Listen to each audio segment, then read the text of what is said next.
أعوذ بالله من الشيطان الرجيم. بسم الله الرحمن الرحیم. کہ مدینہ کے لوگوں نے حضرت ابن عباس رضی اللہ تعالیٰ عنہ سے سوال کیا کہ ایک عورت طواف کرنے کے بعد حائضہ ہو گئی ہے، تو حضرت عبداللہ ابن عباس رضی اللہ تعالیٰ عنہ نے انہیں جواب دیا کہ اب انہیں ٹھہرنے کی ضرورت نہیں ہے، وہ چلی جائیں۔ لیکن سائل نے کہا کہ ہم ایسا نہیں کریں گے کہ ہم آپ کی بات پر تو عمل کریں اور اپنے مدینہ کے اپنے امام کی تقلید کو چھوڑ دیں، بلکہ ہم اپنے امام کی تقلید کریں گے۔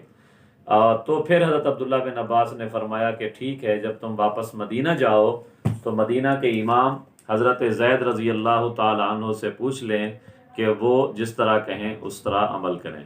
تو اس سے معلوم ہوا کہ مدینہ کے اندر تابعین بھی تقلید شخصی کیا کرتے تھے، انہوں نے اپنے امام حضرت زید رضی اللہ تعالیٰ عنہ کا کہا مانا، حضرت ابن عباس کو چھوڑ دیا۔ تو اس بخاری کی حدیث سے تقلید شخصی کا جواز معلوم ہوا۔ تو ہر انسان کو اپنی خواہش نفسانی پر عمل ترک کر کے کسی ماہر شریعت امام ابو حنیفہ رحمۃ اللہ علیہ کی رہنمائی میں دین اسلام پر عمل کرنا چاہیے۔